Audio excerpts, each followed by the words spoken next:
ჩვენი გადაცემის სტუმარი ნუგზარ ციკლაურია, ის კოალიციას ცვლილებისთვის წარმოადგენს. მოგესალმებით, მადლობა ბატონ ნუგზარ, გადაცემაში მონაწილეობისთვის. თქვენ გაქვთ რადიკალურად განსხვავებული პოზიცია, რაც დღეს გამოხატა ძლიერმა საქართველომ, ბუნებრივია და რა თქმა უნდა ხართ კრიტიკული ამ პოზიციის მიმართ, ეს გასაგებიც არის ჩვენთვის. უბრალოდ მე მინდა თქვენთან საუბრით გავიგო თქვენი პოზიციის ასე ვთქვათ თანმიმდევრულობაც, ლოგიკაც და შედეგზე გათვლაც. იმ მოცემულობაში, რა მოცემულობაშიც ახლა ვართ, რატომ ფიქრობთ და გაქვთ თუ არა რეალისტური ხედვა, რომ ბოიკოტი და არჩევნებში მონაწილეობის არ მიღება იქნება უფრო შედეგიანი ქართული ოცნების დასამარცხებლად? რატომ ხედავთ ამას ასე? დიდი მადლობა კიდევ ერთხელ თანმიმდევრულობა, ეს არის მე მგონი ქართული პოლიტიკის აქილევსის ქუსლი და ძალიან ბევრი სასიკეთო საქმე ჩაშლილა იმის გამო, რომ პოლიტიკურ პარტიებს არ ყოფნიათ თანმიმდევრულობა. სწორედ ეს პოლიტიკური კონტექსტი არის, თუ გავიხსენებთ ანატომიას, თუ როგორ განვითარდა მოვლენები გასული გაყალბებული არჩევნების შემდეგ, ყველა პოლიტიკურმა პარტიამ, მათ შორის იმ 4-მა, რომელმაც გადალახა ეს ბარიერი, თქვა უარი ამ ფარსში მონაწილეობაზე, ფარსის აღიარებაზე და დაიწყო დელეგიტიმაციის პროცესი. ეს იყო ურთულესი გზა. ერთის მხრივ ეს გზა გადიოდა ჩვენი მოქალაქეების თავგანწირვაზე და იცით, რომ რამდენიმე ათეული ადამიანიანი სინდისის პატიმარი ახალგაზრდების ხედან ციხეში ასობით ადამიანი არის დასახიჩრებული სწორედ იმის გამო, რომ ამ გზას დაადგნენ. მეორეს მხრივ პოლიტიკურ პარტიებშიც უნდა ყოფილიყო ერთობა იმისათვის, რომ ჩვენს პარტნიორებს დაენახათ, რომ სწორედ ეს გზა არის სწორი და რომ ნამდვილად საქართველოს არჩევნებში მოხდა ისეთი რამ, რაც აიძულებს წამყვან პოლიტიკურ პარტიებს და ქართულ საზოგადოებას უარი უთხრან ამ პარლამენტს. რა შედეგები მივიღეთ ჩვენ ამ თვეების განმავლობაში? ეს შედეგები არის ის, რომ არც ერთი დემოკრატიული ქვეყანა არ აღიარებს საქართველოში ჩატარებულ არჩევნებს და გუშინ წინ მაგალითად ევროსაბჭოს საპარლამენტო ასამბლეამ, მეოთხე საპარლამენტო ასამბლეამ პირდაპირ უთხრა ქართულ ოცნებას, რომ გამოსავალი არის ახალი თავისუფალი და სამართლიანი საპარლამენტო არჩევნების ჩატარება. ეს იყო ყველას გზა, ყველანი სოლიდარულები ვიყავით აქ, მათ შორის ლელო, კიდევ ის პარტიები, რომლებმაც არ გადალახეს, ასევე საზოგადოებრივი ჯგუფები, არასამთავრობო ორგანიზაციები. აი ამ გზაზე თქვა უარი დღევანდელი ბრიფინგით ლელომ.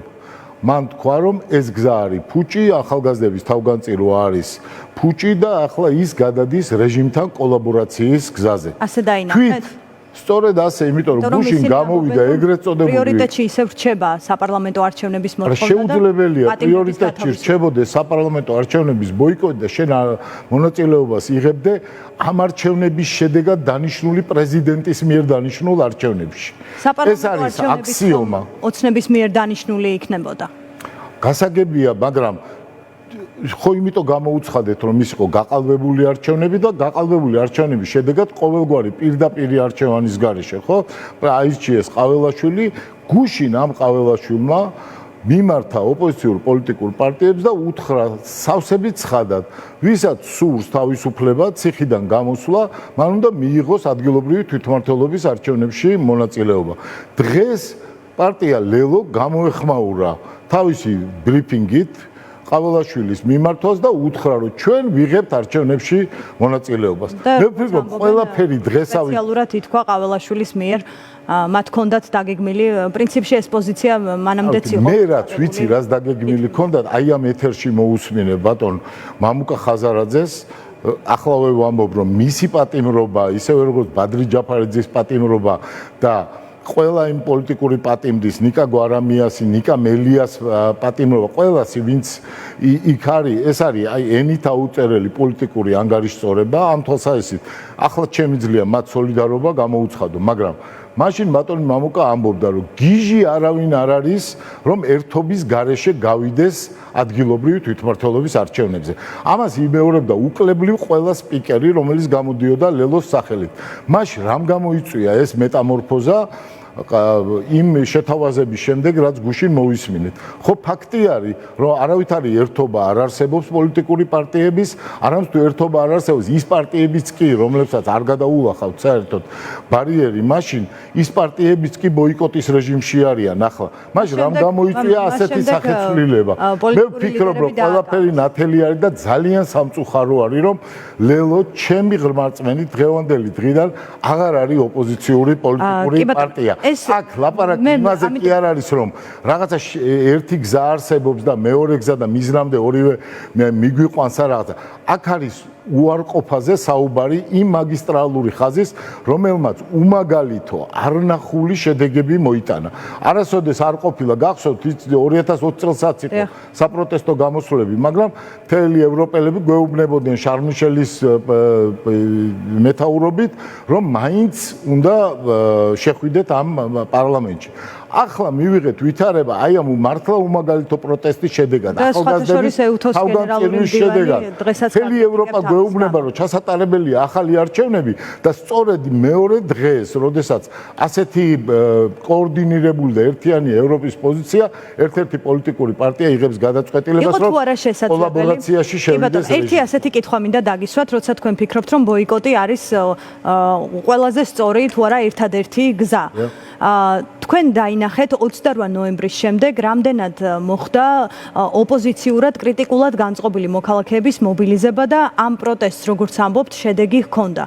იყო თუ არა შესაძლებელი რომ ყველა პარტია გაერთიანებულიყავით და არჩევნებზე მოქალაქეებისთვის გეთქვათ რომ შეგვიძლია ადგილობრივ არჩევნებში ასეთი მობილიზებით ჩვენ გამარჯვება, ისევე როგორც ჩვენ გამარჯვება მოვიპოვეთ საპარლამენტო არჩევნებზე. არ იყო, იმიტომ რომ სრულიად ცხადი არის, აი ნონსენსი არის, რომ ქართული ოცნება ეხლა ადგილობრივი თვითმმართველობის არჩევნებში დათმობს ხელისუფლებას. ცდელობა ერთიანობის როგორ არ იყო, მაგრამ ერთიანობას თავისთავადი ღირებულება ხო არ აქვს.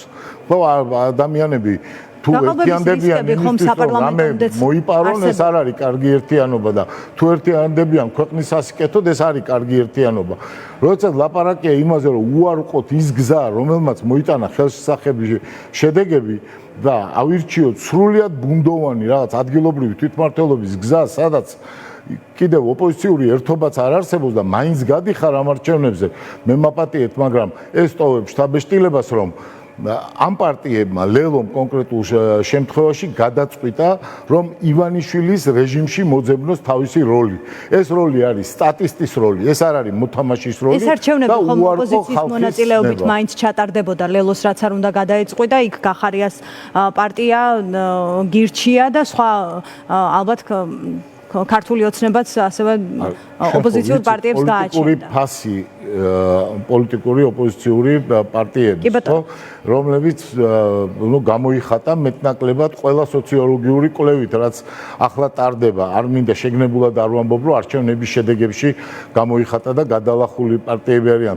უბრალოდ აქ არის დილემა ასეთი, ან იმ ხალხის მხარეს, რომელმაც იბრძოლა ეს 8 თვე, სხვა შორის მინდა ამასაც ხაზი გაუსვა, რომ ძირითადი პროტესტი დაიწყო არა მაშინ, როდესაც ამათ არჩევნები გააყალბეს, არამედ მაშინ, როდესაც ცივილიზაციური საკითხი წამოიჭრა და თქვენ ახსენეთ 28 ნოემბერი სწორედ ეს არის ის დღე, როდესაც პრემიერ-მინისტრმა თქვა, რომ საქართველო უარს ამბობს ევროპის გზაზე. ამიტომ ყველასთვის არის ასეთი არჩევანი. ხანდახან ძალიან მძიმე არის იმ გზაზე სიარული, რომელზეც ჩვენ ლელოსთვისაც ალბათ გეუბნება. მე კარგად მახსოვს თქვენი ასაკის გამო ალბათ არ გახსოვთ ეს ამბები, მაგრამ 2003 წლის არ მახსოვს.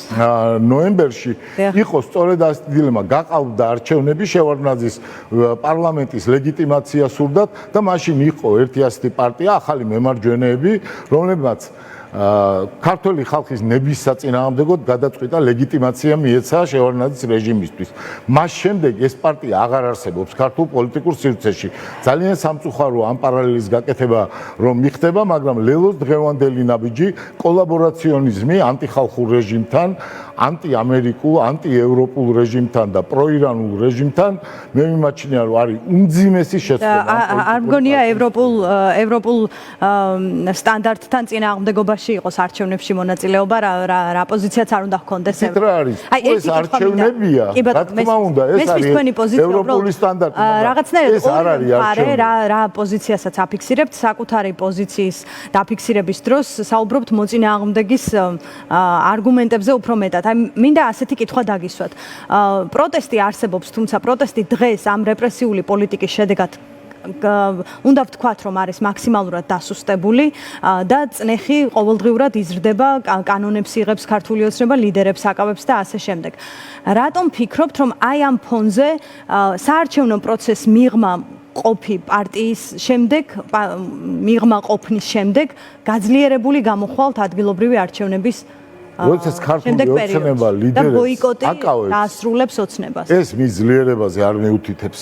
ჩვენ გვახსოვს პერიოდი, როდესაც ქართული ოცნება მართლაც გრძნობდა თავს, ძალიან ძლიერად მას მართლა ჰქონდა სახალხო მხარდაჭერა წლების წინ და თუ გახსოვთ, მაშინ კანონებს გამკაც კი არ ამკაცრებდნენ. პირიქით უფრო ლიბერალურს ხდიდან კანონმდებლობას. მაგალითად თუ 30 დღე იყო რაღაც დაკავების ვადა იქ 15 დღემდე შეცვალეს, ჯარიმების ოდენობას ამცირებდნენ. ახლა როდესაც ისინი აი მართლა დრაკონულ ჯარიმების შემოაქვთ 5000 ლარი. ეს არის სისუსტის გამოხატულება. ეს არ მეტყველებს პოლიტიკურ ძალაზე. პირიქით არის ეს. ხოლო რაც შეეხება იმას, რომ შეიძლება რუსთაველის გამზირზე ყოველდღიურად არ იკრიბება ათასობით ადამიანი, ჩვენ ხომ კარგად ვიცით, რომ რუსთაველის გამზირი არის გული ეხლა მთელი წინააღმდეგობის მოძრაობის და დადგება დღეები და ბევრჯერ გვინახავს ამ ერთი წლის განმავლობაში, როდესაც 10, 20, 30, 50000 ადამიანი გამოსულა ამ მოთხოვნების მხარდასაჭერად. ამიტომ საკუთარ ხალხში ეჭვის შეტანა ეს არის ყველაზე ცუდი, რაც შეიძლება პოლიტიკოს დაემართოს. ბოიკოტით როგორ ამარცხებთ ბატონ ნუგზარ? აი სწორედ ასე. ხედავთ როგორი კრიზისი არის ქვეყანაში. არსებობს ერთპარტიული პარლამენტი, აღიარება მას არ აქვს, ქვეყნის პრემიერ-მინისტრიც კი. თქვენსავით ვერ შევა რომელიმე აეროპორტში და ვერ გაფრინდება ევროპაში. მას სპეციალურად უნდა მიმართოს ამა თუ იმ ქვეყანას. თქვენ ხედავთ რომ ჩვენი საგარეო საქმეთა სამინისტრო უნგრეთი, ყაზახეთი და ხდება ისეთი ქვეყნის წარმომადგენლებს კიდე რომლის სახელი არავის არ სმენია, მათ შორის პოლიტიკაში გათვითცნობიერებულ ადამიანებსაც. ეს არის სრული კრიზისის გამოხატულება და ეს ადასტურებს იმას, რომ ის უტეხობა, ის წინააღმდეგობის სული, რომელიც არსებობს ჩვენ საზოგადოებაში აღწევს შედეგებს. კიდევ ერთხელ უნდა გავიხსენოთ ეს რეზოლუცია, რომელიც პირდაპირ მოუწოდებს ქართულ ოცნებას საპარლამენტო არჩევნებში. აი ეს კრიზისი მას აწუხებს თქვენი აზრით, ქართული ოცნება, რომელიც ვერ შედის. რა თქმა უნდა. მაშინ რა სჭირდება მას არჩევნებში ოპოზიციის მონაწილეობა და რაღაც პარტნიორებისთვის ნორმალიზების. სწორედ მაგიტომ რომ თქვას რომ რაღაცა ლეგიტიმურობა გაჩნდა რაღაცა ნორმალიზაციის ნიშნები, რომ უთხრან დასავლელ პარტნიორებს, კაცო თქვენ რა გინდათ, რატომ ხართ ასეთი მკაცრები, როდესაც აგერ ერთი პოლიტიკური პარტია, მეორე პოლიტიკური პარტია, მეხუთე პოლიტიკური პარტია იღებს არჩევნებში მონაწილეობას. და აი ამიტომ მოხდა ეს ამბავიც, მაგრამ ყველას კარგად უნდა ახსოვდეს, რომ ქართულ ხალხთან საუბრის დროს, მის მისწრაფებებთან რაღაცა ოპერირების დროს უნდა ახსოვდეს თუ რამხელა ბრძოლა და ომი გამოიარა ჩვენმა ხალხმა და ჩვენმა საზოგადოებამ. ეს არ არის რაღაცა საბანკო პროცენტი, რომელსაც როგორც გინდა ისე დააჯამებ. ქართული ხალხის წინააღმდეგობა არის ის, რომელიც წმენის გარეშე გამარჯვების მიღწევა ვერავის ვერ გამოუვა. თქვენ გითხარით ერთი მაგალითი, როგორ დაიკარგა მთლიანად ერთი პოლიტიკური პარტია, ეს არის ახალი მემარჯვენეები, როდესაც გადაუდგა ხალხს და აი ახლა ლელომ ამ კოლაბორაციის შემდეგ ანტიხალხურ რეჟიმთან მიიღო ისეთი გადაწყვეტილება, რომელიც პრაქტიკულად ასრულებს მის როგორც ოპოზიციური პოლიტიკური პარტიის მონაწილეობას ქართულ პოლიტიკურ სივრცეში. გაწუხებთ ლელო გაქრება თუ არა? ან რატომ გაწუხებთ? მე მაწუხებს ის, რომ ერთიანი წინააღმდეგობის მოძრაობას გამოაკლდნენ პოლიტიკური პარტიები, იმიტომ რომ იმას, რასაც თქვენი შეკითხვის პასუხად ვიტყვი და დავასრულებ. რასაც მეუბნები, რას აპირებს ჩვენ აი მაგალითად რამდენიმე დღე არის ვიყავით სხვადასხვა რეგიონებში საქართველოში და აი, როდესაც ვიწყებდით საუბარს, გვაწყვეტინებდნენ და გვეუბნებოდნენ. სხვა რამე რომ გეთქვათ, გარდა ბოიკოტისა, გარდა წინააღმდეგობის გაძლიერებისა, ჩვენ აღარ ვიქნებოდით ამ პარტიის წევრები. ეს არის მთელი ქართული საზოგადოების. ალბათ ყველა პარტია საკუთარი ამომრჩევლიდან ხო, რა თქმა უნდა, მაგრამ ამავე დროს იღებს ჩვენ გადაწყვეტილებას. კარგად ვნახეთ, რომ ერთობის რაღაცა ერთობაზე საუბრის თქვენი გადაცემაც ხო ამით გახსენით, რომ წამყვანმა ლიდერებმა დაიწყეს ლელოს დატოვება. ეს არის სრულიად ცხადი ნიშანი იმისა, რომ ქართული ხალხის ნების წინააღმდეგ შეუძლებელია პოლიტიკური წარმატების. მადლობა ნუგზარ წეკლაურს, მე თქვენ დაგემშვიდობებით.